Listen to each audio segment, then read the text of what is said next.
Welcome to the Manila Bulletin Daily Rundown, where we bring you the latest stories that matter to Filipinos straight from the heart of the Manila Bulletin newsroom.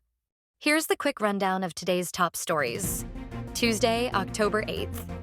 Marcos signs Self-Reliant Defense Posture Revitalization Act.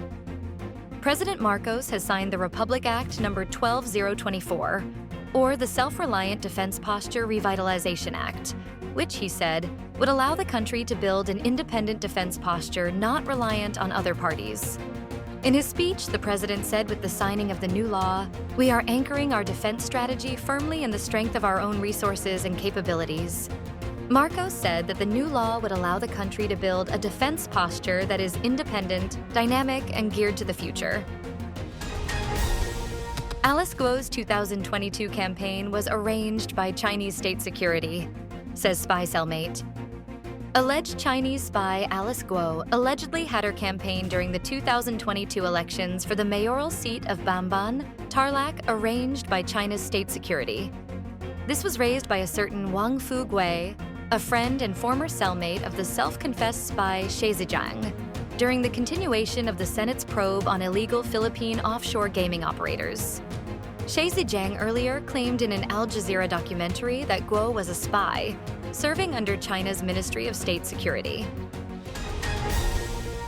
Women drive job growth, unemployment rate drops in August. With more women joining the workforce and jobs on the rise, the government is anticipating a Merry Christmas.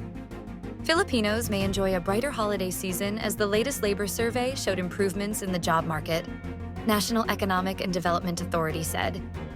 According to the PSA, the country's employment rate in August 2024 reached 96%, higher than 95.6% in August last year and 95.3% in July 2024.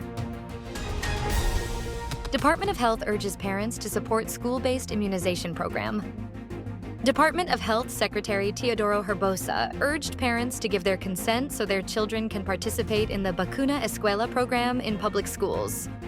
The Bakuna Eskwela is a joint vaccination initiative of DOH and DepEd to protect school-age children against measles, rubella, tetanus, diphtheria, and human papillomavirus.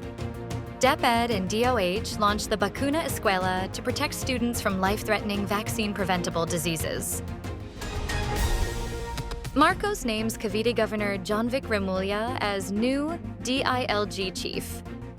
President Marcos has appointed Cavite Governor Juanito Victor Jonvic Remulla Jr. as the new Secretary of the Department of the Interior and Local Government. The president further said that Remulla is more than qualified to handle the challenges of one of the government's most important jobs. He highlighted the new DILG chief's experience in local governance, where he held positions from being a board member to vice governor and governor. Another round of diesel price pain Tuesday. Fuel retailers announced increases in the pump prices, marking the third consecutive week of hikes for diesel and the second week for kerosene, while gasoline prices will remain stable. Beginning today, diesel prices risen by 1 peso to 1 peso and 20 centavos per liter. Gasoline prices are set to stay unchanged for the week, while kerosene will experience a slight increase of 0.70 centavos per liter. This price adjustment has been confirmed by several oil companies, including Shell Pilipinas Corporation, Sea-Oil, Clean Fuel, Caltex, Petrogas, and Jetty Petroleum, as of October 7th. World Bank hikes growth outlook for Philippines despite challenges. The World Bank expects the Philippine economy to grow by an average of 6% in the next 3 years, one of the fastest rates in the region, despite challenges to jobs arising from new technologies like robots and artificial intelligence. In its East Asia and the Pacific Economic Update report for October 2024, the Washington-based multilateral lender jacked up its 2024 gross domestic product growth forecast for the Philippines to 6% from 5.8% in its April report. For 2025, its Philippine growth projection was also hiked to 6.1% from 5.9% previously.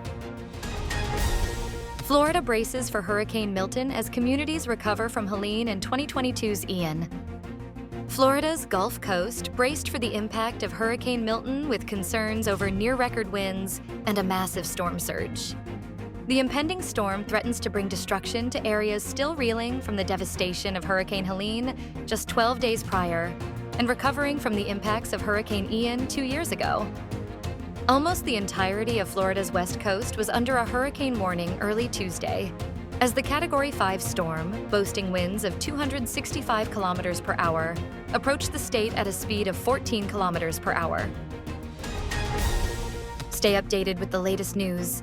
Visit our website at www.mb.com.ph or follow us on social media.